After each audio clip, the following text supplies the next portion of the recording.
What's going on, everybody? Welcome back to the podcast. It's episode 815 of The O Show. We are presented by tickpick.com. Have you ever been to tickpick.com, Monique? No, but I will go there after I leave today. So you can get 20% off your next order, sporting event tickets. You got the Super Bowl in Vegas this week. You're back in Florida. Yeah. So whatever you want to do out there, baseball, football, concerts. Nice. Pro wrestling events. Ooh. WWE, we had the WWE WrestleMania kickoff here in Las Vegas yesterday. AEW, TNA, whatever you want to do. You can get $20 off your next order using the promo code capital OSHOW20 for $20 off. But Monique LeClair, hi. Welcome to the show. Thank you. Thank you for having me. I picked you up from the hotel this morning, and I figured out we have a lot more in common than I would have originally thought. Yeah. You like pro wrestling? You're a Cowboys fan? Yes. I'm not your typical girl, that's for sure. I always tell everyone I'm an old man trapped in a hot chick's body. I feel like a lot of females say I'm not like most girls. Oh, I guess I just mean it more of like I grew up a tomboy in a very rural area and playing sports, being outdoors and doing all the non-girly things. So, and it's a big Super Bowl week. We got Chiefs, 49ers, Radio Row, so many events, hundreds of events. You were out here for just one event, right? Yep. We had the Playmakers Party hosted by Steve Fowler and FHM Magazine last night. It was an amazing event at the Sahara, so that was fun. Got to meet a lot of Hall of Famers there and connect and network with a lot of girls, a lot of people. It was very fun. So, how did you get into that industry per se? Because I know like there's a lot of people in a lot of different industries who like show up to those, and there's so many different elements to it. But how did you get into, say, because you said you're a chameleon, basically. Yeah. You do a lot of things, acting, modeling, athlete, played a lot of sports growing up. How did you get into this specific industry? It wasn't kind of something that I like sought out to do. I really, I did theater as a kid.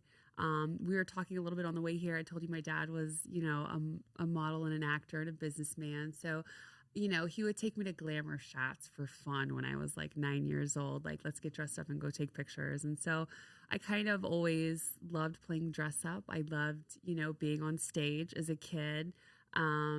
And so that kind of stayed with me. I went into the medical fields. I got my RN when I was like 20 and, went to college and, I love being a nurse, but I've always still, part of my passion is just performing and being on stage and like interacting with people and something that I love to do. And I think that really transformed when I moved out to LA when I was about 23.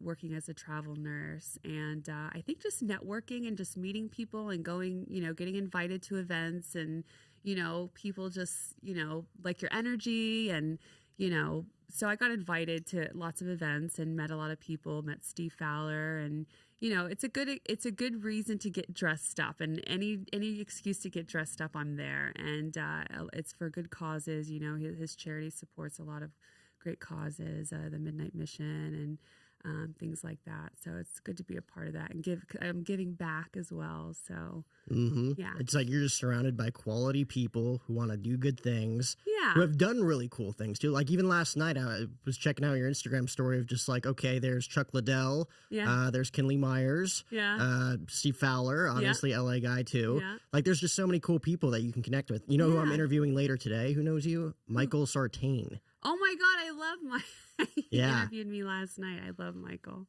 Tell him hi. Literally researching you, I'm like, oh wow, Michael's interviewed her like 6 times, and I got to interview Michael later too. So no, he's a great guy. He just has a great personality.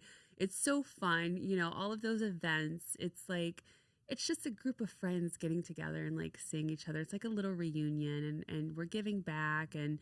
We're and it's all documented, which is the fun part because you can go back and you can watch those interviews and look at those photos. And, there's been so many events and things that I've done in the last 10 years that if I didn't go back and look at the stories, I wouldn't remember half of it. So it's great. No, Michael's awesome. He's fun. What should I prepare for when interviewing him? People say he likes to talk. He's gonna turn it around and start interviewing you. I love it. I have a feeling that's gonna happen. I love that. He might take over. And a lot of his stuff is like relationship based, right? Yeah, I told him I want to go on his show because he talks a lot about relationships, but in such an honest way. You know, a brutally honest. I love brutal truth. My significant other will argue that, but I think it's so refreshing to just be able to be honest. And I feel like we don't really grow as humans and as people until we know the truth and hear the truth and can, you know, accept it. Mm-hmm. No, So- it's tough. It's tough getting there. Yeah. I love having those conversations all the time because there's people, especially people out in Las Vegas. I've been here this week where there's people who are true to themselves. There's people that look and dress a certain way because it's what the market wants. Yeah. You know, like it's tough to find that median. Yeah, I literally, you know, last night I had on this like sequins dress. It was like I had a long sleeve beaded dress, and then I was like, you know what? I don't like this. I'm gonna go put on my other dress. So I'm notorious for having outfit changes like mid event. Like I'll just come in with my second outfit on and have like a backup dress or something like that. So I changed my dress last night. But then I went back up to my hotel room and I put on my Tony Lama cowgirl boots, my ostrich leather boots, and my leather fringe vest. And I was like, this is me, a little fringe, a little leather, you know, cowgirl boots, some sequins, like, and everybody loved it. I also was comfortable, so that's the most important. It's thing. always easy when the event is at the place you're staying too. It's like I'm for just gonna go sure. upstairs for 5 minutes, Yeah. freshen up. Yeah, exactly. It was nice. It was very nice. So right before we came in, I want to touch on this very quickly. I told you I'm a pessimistic Cowboys fan. Yeah. You're kind of just like a go with the flow Cowboys fan. I kind of grew up being a Cowboys fan. My grandma, you know, me and my grandma were like Thelma and Louise. She was my ride or die. She was my bestie. She was a Florida Gators fan, and she was a Cowboys fan. So I just kind of grew up being a Cowboys fan because of her. And, you know, I think it's so funny, you know, NFL teams, they, you know, it's like being a celebrity. 1 minute you suck and the next minute you're great. 1 year you have a bad coach, the next minute you're fired. 1 year you have a star quarterback and then the next year he's traded for somebody else. I think that there's not a lot of loyalty within the NFL per se from a business perspective, you know, because you have, you know, a star player that's with a team for 10 years and then he gets traded or the team moves. But I feel like the fans are what makes the loyalty. You know what I mean? So it's like, even though they haven't had the best last few years, like I'm still like, hey, I'm a proud Cowboys fan. It's like if you work really hard for something and there's like a lot of gratification that comes with it, and then Yeah. it's finally time for the big thing that you've been preparing for a long time, and then it just doesn't go your way. That's what the last 25 years I feel like have been like being Cowboys fans. But I think you're more of a committed fan than me because you're probably like, you're pessimist because you're probably feeling a little let down. I really like this logo. Yeah. I like the star. I'm loving the star. I haven't really been following a lot of football. I'm ashamed to say that, but I prefer college football, to be honest. Yeah. Yeah. Where you live is like the big team. Well, now it's the Tampa Bay Buccaneers. So how far away are you from Tampa? About an hour. Okay. I'm an hour east of Tampa, and I work with Advent Health. So I work in their float pool in Central Florida. So we sponsor Tampa Bay Buccaneers. So I'm forced to wear a Tampa Bay Buccaneers t-shirt every Friday to work. I don't mind it. They did win the Super Bowl recently, so. But I'm not a bandwagon fan, that's for sure. I'm not someone who's gonna be okay this year. I'm gonna like the Bucs because they won the Super Bowl. No, it's fun to like kind of cheer for a team in the moment. For sure. You're like, oh, I'm gonna ride this out for the next 4 weeks. Yeah. Like when the Cubs won the World Series. Uh-huh. Oh, I was all for it. Yeah. I knew everybody on the roster. I felt like I was a fan. That's I awesome. wanted to go to Wrigley Field to like celebrate the night they won the World Series. Or like, you feel connected because it's like watching sports is just like an emotional, like we were saying, it's like an adrenaline rush for me, especially if you're an athlete, and it's like you develop this emotional connection to the team because you get invested, right? So when they lose, you feel let down, or you become pessimistic, or if there's a team that you like that's winning that you're cheering on, you kind of get connected that way. And sports is fun. What did you play growing up? Oh God, the question, what did I not play? I was the little nerdy jock growing up. If there was a sport, I played it. I played volleyball. I started playing volleyball in junior high, and I loved it. And then we started losing, and I would get mad. I feel so horrible for saying this. I didn't like team sports because for me, it's just like you practice and you work really hard, and if everybody And then other else, people let you down. Yeah. and then other people aren't working as hard, or they're not practicing as hard, and like when you're like a very die hard, like go all or nothing kind of athlete, it's very frustrating. So it's like I'm gonna leave volleyball. As I started playing tennis. In junior high and high school, I played top two with Catalina Diaz and Jennifer Reed. She was from Argentina, and we battled and had the best time. And then I broke my foot playing soccer. And my tennis coach, who I just saw recently, she asked me, she's like, when is your foot better? Are you coming back we need you to win states and regionals and all this stuff. I'm like, well, I'm kind of thinking about going out for the wrestling team. So I started wrestling after tennis. And I love, wrestling for me was such a mental sport. I lost my dad passed away when I was 11, and he was a wrestler. And so when I was about 13 or 14, I was like, I'm going to go out for the wrestling team. Mm-hmm. So I was on weightlifting team. What else I do? I played point guard for a little while, I think. So I just did it all. Yeah. I mean, that's really, really cool. It's like you almost like wanted to like do wrestling for him.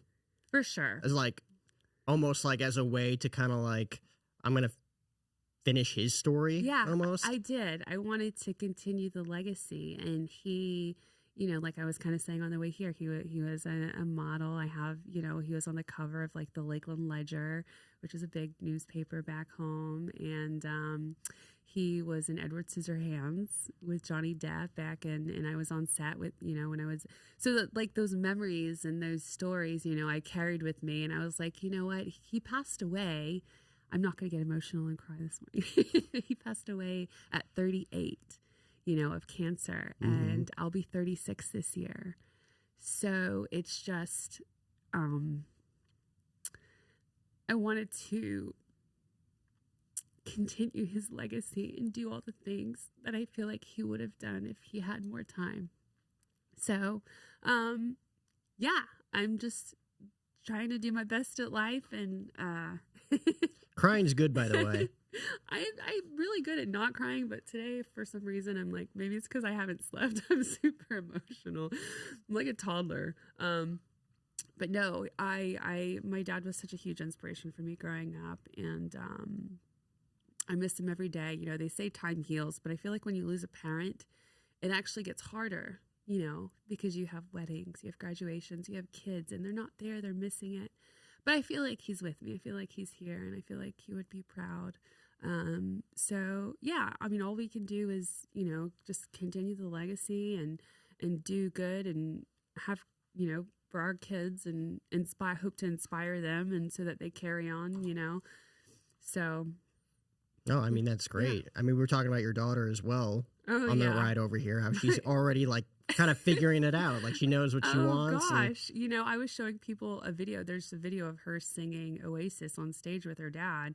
And she learned that song in like a couple days, and she sang it word for word on stage on a microphone at 4 years old. And she was just so into it. And when she sings, sometimes I look at her in the back seat, and she's so intensely singing, the songs, these adult songs, not kiddie songs.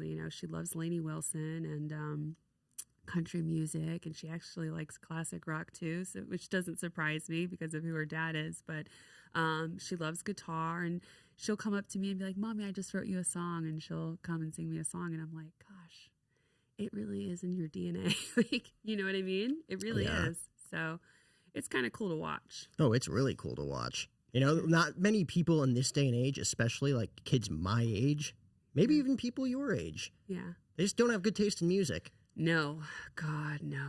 Like the stuff that they play at events, there's probably music blasting at the Sahara last night. That was probably like, what is this? Well, and the thing is like people are making, I don't want to bash the industry, but it's just like you can make a song on your phone.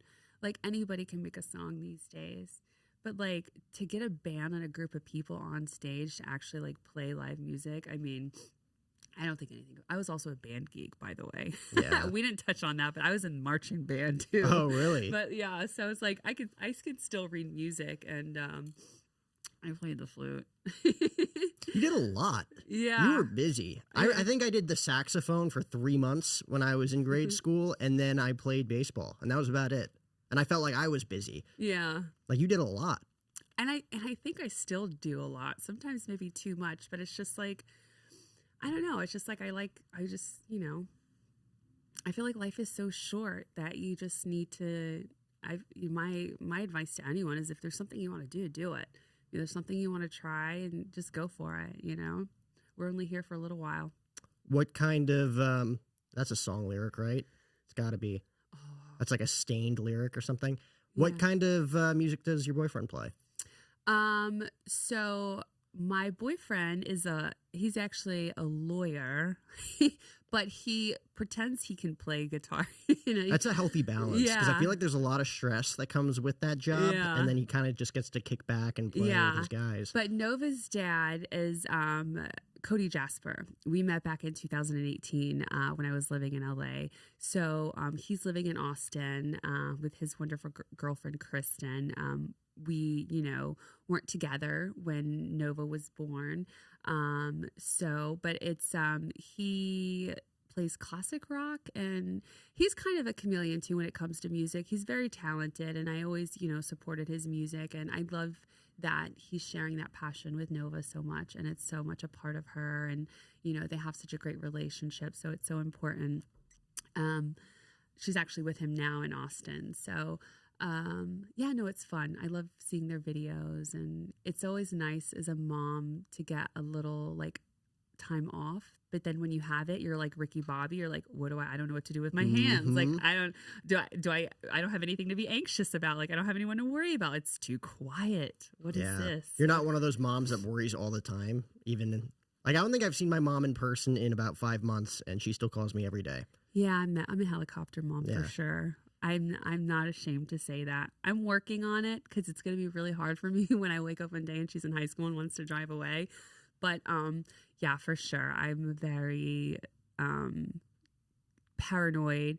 I don't know if it's because I'm an ER nurse too, that I know what could go wrong, that I always anticipate the worst and plan ahead. And I'm very cautious and careful. And, I brought her home from the hospital by myself. So I'm just like, I still get up every 2 hours and make sure she's breathing. I'm crazy. No, that's crazy good. That way. I think that's better than the opposite. Yeah. Right? Yeah. Or parents who just like, all right, do what you got to do. Like kids are going to hit their heads. Yeah. You don't actually look into it. I know. And people are like, back in the 50s and 60s, we didn't do this and we did that. And I'm like, your life expectancy is low. But so. Oh, there's like 70 and 80-year-olds in today's day and age who are in like wicked great shape, right? Yeah. Versus like back in the 70s and 80s, it's like people who like my idea of someone who's 80 is someone who's like you can't even form a sentence anymore. Where it's like that's not good. Yeah, and it's weird for me too because working in a hospital, I usually see the elderly when they're sick or they're like having a stroke. So it's just like when I see old people out dancing, tearing it up, and like living their best life, I'm like, it's like watching a dog walk on its hind legs. I'm like, what is this? This is amazing. It's what we can all strive to achieve, I guess. But out of everything that you've done, because it seems like you've done at least a dozen different things and are like passionate about like 24 different things. Yeah. What's like the thing that defines you? You could say you're a chameleon, but like, what is the thing that you think defines you? Don't say being a mom either. I know that's probably the thing that defines you now, but no. I just taking care.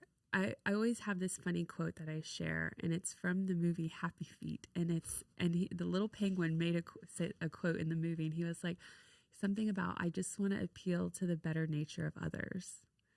And so I think giving back and like taking care of people and inspiring people when they're sick or when they're dying or when they're scared. I feel like, and giving back, I feel like is such a big thing and like an empowering thing as a human. You know, I really love being a nurse, even though I complain, you know, sometimes when I'm at work, because it's been hard after COVID. I mean, it's just been everywhere. It's been hard. The ER is never an easy place to work, but I love my job. I love the people I work with. I have an amazing, you know, boss right now back home, and just taking care of patients and bringing comfort to people. It's very rewarding. So. Because you're probably around a lot of people who are going through really tough things in their life. Yeah. So, like, they're kind of just wired to be, I guess, agitated, you could say. And, like, there's a lot of negativity that comes with it. My mom has worked in hospice nurse. She's been a hospice nurse for my entire life. Yeah, that's hard. But she's like an angel. Like, she's like the nicest person I've ever met. But she's probably surrounded by a bunch of really mean, negative people. And that's the thing, too, is, you know, I had to code somebody and, you know, shock someone in like the hallway the other day because we're at capacity. You know, in Florida, we get a lot of snowbirds this time of year. So, you know, all the hospitals are at capacity. You've got patients in the hallways. There's like hospitals breaking at the seams, you know, and emergencies happen, you know, whether it be in the waiting room or the hallway. And it happened in the hallway. And, you know, just you run, jump, you do what you got to do. You do CPR and get your drugs and whatever. And there's a lot of excitement and nervousness and things that come. But I feel like being able to like be calm or, you know, humble in like a situation like that and just kind of do your thing and know what to do and stuff, and then come home and not be irritable or sad. You know, I think that's an important thing, is learning to leave work at work. When you have a job like that, that's stressful. It's hard to not bring it home, but you can't. Yeah. How do you learn to kind of train yourself to not be negative when you're around negative people? Because I feel like when you are in a room full of negative people, you tend to become negative. Like long term, sure. If you're in a room full of positive people, you become positive. If you're in a room full of people that make a lot of money, you tend to make a lot of money, so on and so forth. Like, how do you learn how to continue to just be yourself in a room full of people that are nothing like you? I feel like you just have to, you know, I don't know. I've been told I have a strong personality, you know, so it's just kind of sticking to your guns, you know, and staying true to yourself. And if everyone else in the room is negative, turn it around. Turn it around. You know, I think we underestimate the power we have as humans to inspire and empower and change a room, you know, with just a few words. So, yeah, it's nice to do that, you know, when people are sad or stressed out and things are going wrong. I do a lot of, what's it called? Damage control at work and at home too. You know, it's hard. Life is hard, you know, and mental health issues since COVID are on the rise. I don't know anyone that, you know, everyone in some way I feel like has some mental health issues. And last year was really, really hard for me. And I think it's just learning to control, you know, yourself and be in the moment and handle your business, I guess. I know it's really hard. I feel like, especially the past few years, everybody will say COVID. That's when like everybody's mental health was really tested. Yeah. Because if you didn't really know what you were doing with that time, you were driving yourself absolutely insane. Suicide rates were like all-time high. Yeah. Or like some people had a plan and they're like, okay, I'm going to spend these next 5-6 months and going to kill it doing whatever I do. And you come out of it great. Yeah. Right. What would you say for people that really didn't have, or people that don't have a plan with their lives right now? So I'm 24. I think I have a plan with my life. I think I'm on track to doing what I want to do. Your plan is to have fun. Right? I guess that's what I tell people too. I'm just throwing myself at the wall, hoping I stick somewhere, right? My boyfriend would be very proud if I told you to invest in stocks and dividends. Oh, yeah. Everybody. I've learned so much. I've read so many business books, business hacks, how to make more money, how to work for yourself so I can do cool things like this. Exactly. You know? It's things that they don't teach you in school. They didn't teach me anything in school.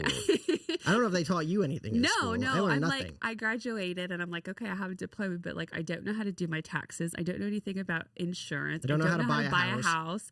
I don't know how to, invest or make money. Like, it's almost like, well, I don't want to get political, but it's almost like they don't want you to know certain things. So we have to teach ourselves and teach our kids. And so, yeah. And you figure it out anyways because everybody learns, like, I don't really like this. Yeah. I don't like, why am I learning about parallelograms instead of learning about real estate? I know. I found some old algebra homework and I'm like, what the hell was this? Like, this was a distraction. I think I had an algebra teacher who, like, someone called out, like, we're not even going to need to know this. And she's just like, I know, just shut up. You got 5 minutes left in class. Exactly. Like, she knows too. It's like, okay. They know. They have to teach us this stuff. And it's just like, part of me wants to homeschool Nova. But the other part of me, wants her to have the social experience of school and all that stuff. But it's just like, you have to, being a parent is another full-time job because you have to teach your kids what they're not teaching them at school, and that doesn't stop. At 18, being a parent never stops. I mean, my mom is a testament to that. I still call her to this day and annoy the shit out of her at 35. So, it's just it's a never ending thing. But I feel like it's important to pass down knowledge, whether you have kids or not. That's what keeps life interesting. Like there's some people I know who after school, they just kind of stop learning stuff. Yeah. Like, or they don't know what to do. Yeah. Yeah. I have friends and family that did that, and it's really hard to watch someone that you care about, a friend or a family member that is kind of lost and they don't know what they want to do and they don't know what they want to be, but that's part of the journey. Part of the journey is just figuring it out, and a lot of people have waiting periods. And honestly, if I can tell someone, like, if you don't know what you want to go to school for, please don't go to school. Please don't, and put yourself thousands, tens of hundreds of thousands of dollars in debt on an education that you can't use or you're not going to use. Find something that you love and make money doing it. So what would you say is the downfall of homeschooling? Just like your daughter potentially not having any friends growing up, or? Yeah, I mean, there's that. I mean, you could put them in like recreational sports and stuff. Yeah. Or they'll make friends through that. But also like growing up, I would say it's difficult making friends as is. Even if you're in school, it's difficult making friends. Especially, I've heard terrible things in this day and age of like kids in grade school now and how they behave and how they treat other people, right? Kids say horrible. Well, I overhear kids, at the park or somewhere, kids that are like 8 and 9 years old, like bullying each other and saying the most horrible, mean things. And I'm like, if I could just tell them, like, you're afraid and you're insecure and you're projecting, stop. You know what I mean? But they don't understand their feeling. Like, you know what I mean? Like, I feel like the biggest thing is like, we need, as humans, we're still evolving. And I feel like the biggest thing is like emotional intelligence and like teaching kids emotional intelligence, because they are impulsive. They're very impulsive and they do project and they're very manipulative. And, the majority of bullies are insecure and they have issues at home. You know what I mean? So let's not just like punish them, but let's fix the problem, so that it doesn't continue. Like hurt people. It's like the cheesiest saying in the world, but it's like the truest saying in the world. It is so true. It is so true. Hurt people. But yeah, you gotta get to the root of a problem. And last year was really hard for me. I was going through a lot of things, and that's one thing. My boyfriend Drew has taught me, is very persistent and very, like, how are you feeling? Like, what's your anxiety level? What's your happiness level today? Like, let's talk about it. And I've never been with anybody like that before, who's like really invested and like really wants to be supportive, in his own way. And it's just, I think it's important to have somebody, or to even just check in with yourself. Like, how am I feeling today? Like, am I stressed out? Like, what's stressing me out? And then can I fix it? Sometimes you don't even realize what's potentially wrong or right. For sure. Because you're just like distracted with all the other things that you have to do throughout the day, throughout the week, throughout the month. Exactly. And then before you know it, you're in this horrible mood and you're tense, you're not sleeping, grinding your teeth at night, you're having cold sweats, you're whatever, but it's just like, you have to stop. And I feel like just having practicing like a little meditation or having some timeouts with yourself. And, even at 35, I'm still learning things about myself, and trying to fix things. And everybody, I don't know a person that doesn't have some type of, childhood trauma. Everybody's, it's life. You learn as you go. And, taking care of the elderly, I can tell you that it goes by fast. And when it's done and it's quick. And sometimes you're alone when you die. And sometimes you're surrounded by the people you love. But at the end of the day, you just have to make it all count, make it all worth something, Mm-hmm.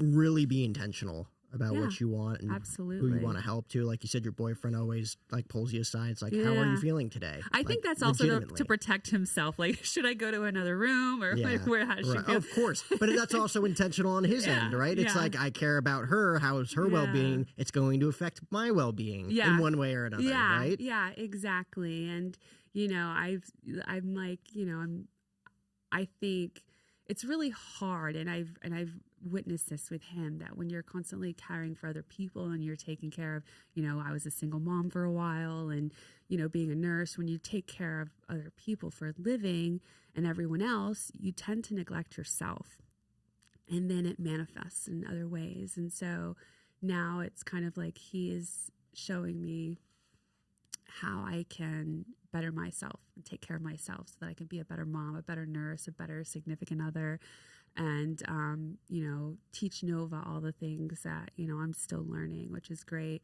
But you also have to take care of the people who take care of you. So, it's nice at work. My boss, she comes down when I'm having a hard day and brings me a bag of chocolates.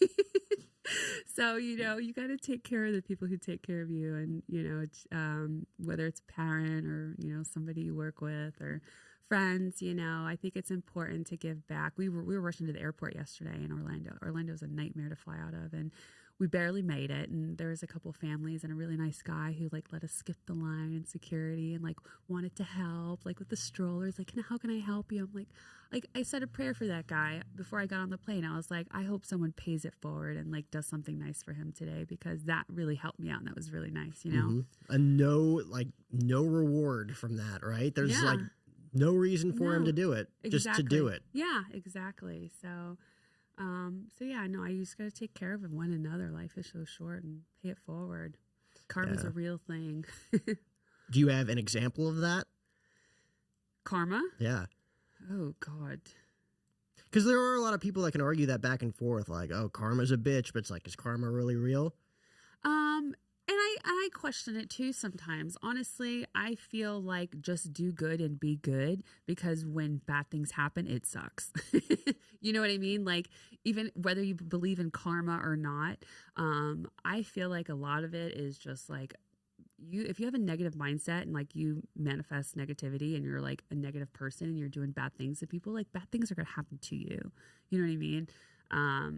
I feel like there's a lot of arguments about whether karma is real or not. I just say, just do good.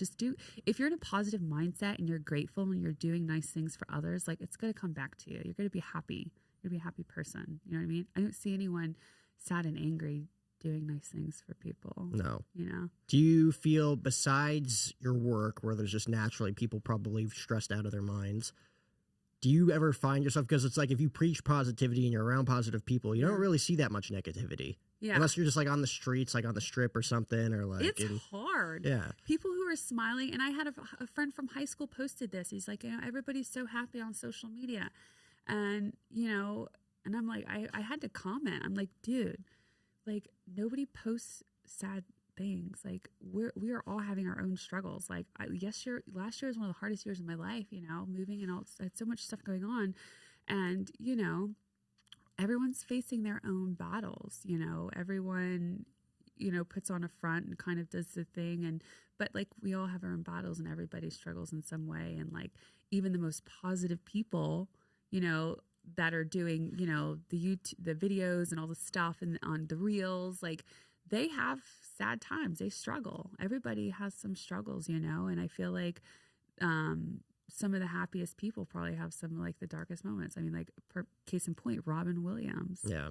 You know, one of my favorite actors growing up as a kid, and a super sad guy, but made everyone laugh for a living, you know? So you never know. And that's why it's so important to take care of yourself and take care of each other, because you never know, you know? There's so many big, like Robin Williams, Chris Farley was huge. All he wanted to do was make people laugh. Yeah. I did a paper on, Jim Belushi when I was in school, and Jim Carrey, you know, it's talked a lot about like his mental health, and he's a comedian, you know, and it's people you think that would never be sad, you know? But it's just like for me personally, like I've struggled myself with being positive and like being, you know, but I feel like when you have good people around you and you have a good support group and you have a strong sense of self and you have a good moral compass, that you can get through anything, you know? And I believe in God and I pray and all those things. It doesn't matter what your religion is, as long as you have a good sense of self and true to yourself, and, you know, reach out for help when you need it. Mm-hmm. I think that's important too. Everybody needs help, right? Yeah. Like there's like that little piece of insecurity in everybody where you feel like when you're down, it's just like, I got to get through it myself. Oh yeah. It's like, I'm just going to be a burden to someone else. Exactly. You know, like, oh, they're not going through that. And that's how my boyfriend is. And that's why I have to do, like, my thing this year is like, I want to do better at like taking care of him and like reaching out to him, because he's the type that just bottles everything in, you know, he'll bottle it in like most men do, and doesn't, you know, but it's, you gotta take care of each other, and you gotta check in with your friends. And sometimes the strongest people are not always that strong. So yeah. Matthew Perry, another example of that. He and I have the same birthday. Really? I loved him. Yeah. One of the funniest dudes ever. Yeah. Right? So didn't really seem that happy at all. Yeah. Yeah, it was sad, you know, throughout the whole show. I mean, that he struggled and nobody really knew. But yeah, it's sad. It's sad. I feel like, you know, life is so fragile, and mental health is just such an important issue. I'm actually in NP school right now, and I want to get my psych NP credentialing and certificate and all that stuff, so I can, you know, be a part of fixing the problem, you know, because it's there's so many stigmas and stuff surrounding like mental health, like it's a bad thing, you know, but I just feel like as a society, like we just don't understand. And I feel like they've made it a political issue when it's a health issue. Our brain is like every other organ in our body. It's our heart. It's like our liver. It needs oxygen. It needs, you know, but it runs on different chemicals. You know what I mean? So, yeah. Yeah. It's tough. Learning. You pray, obviously, you believe in God. Yeah. I'm a Christian man myself. I got baptized a little over a year ago. Nice. A little under a year ago. Congrats. Yeah, like 10 months ago. Awesome. What do you say to people that are kind of lost in that? Like, I don't necessarily think, and I might get in trouble with my Christian community for this, I don't necessarily think you need to believe in God to have faith. I think a lot of people would think that faith is correlated and affiliated with God and Jesus Christ. What would you say for people who are kind of like lacking faith and really don't have like their purpose and are kind of looking for it out there? I just feel like there is a higher power, and we are all little goldfish in a fishbowl, right? You know, like we don't know what's outside of our universe or galaxy. Like for all we know, we're like little molecules on something much, much bigger, you know?